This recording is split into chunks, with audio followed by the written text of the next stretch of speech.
Karyn, you draw the audience in right away with your opening scene that shows Erin waking up in her car to the savage LA sunlight.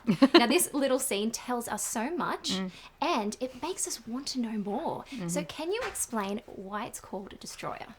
Well, I think there are a lot of destroyers in the movie, and the movie is depicting the corrupt underbelly in some respects of polite society. And so greed and money and power are destroyers in the film, but so is regret and shame and memory and time.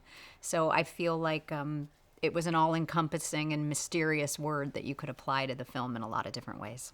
Nicole, your character, LAPD detective Erin Bell, is very complex and you were unrecognizable playing her. How challenging was this role, and was it difficult walking in her shoes? It was wonderfully challenging. Was it difficult? Yes, it was difficult, but it was also fantastic to have the chance to play a character like this, because I've never had that chance, and to work with Karyn, who has such a grasp on this genre and knew exactly what she wanted to do. I felt very safe. I felt like I was in good hands, and I felt like I was protected. So therefore I could just sort of let loose. At one point in the movie, Erin says, "I just wanted to do one thing good." What is she referring to here, and what does this tell us about her relationship with her daughter and her own self-concept? You can't answer that without giving the I film away, I can you? know, but I would say that one of the things she wants to do ultimately is create a safe, kind of a landing pad for her daughter. And the way she wants to do that, or the way she thought that through, was pretty flawed.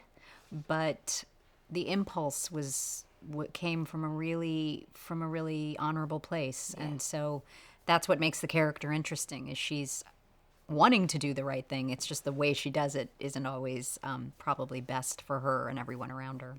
Finally, when a cop or agent goes undercover, they walk a fine line between good and bad. So do you think at times Erin enjoyed the dark side? Yeah, of course. She's pulled towards it.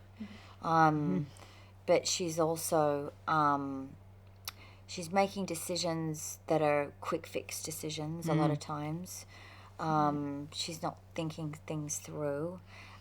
She's scrappy, and she's, she's flawed, but I do believe that she's ultimately, she's capable of enormous love.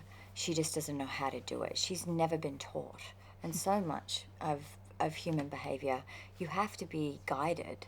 You have to be taught. You have to be raised in a particular way to find that, which is what she now knows she's done wrong with her own daughter.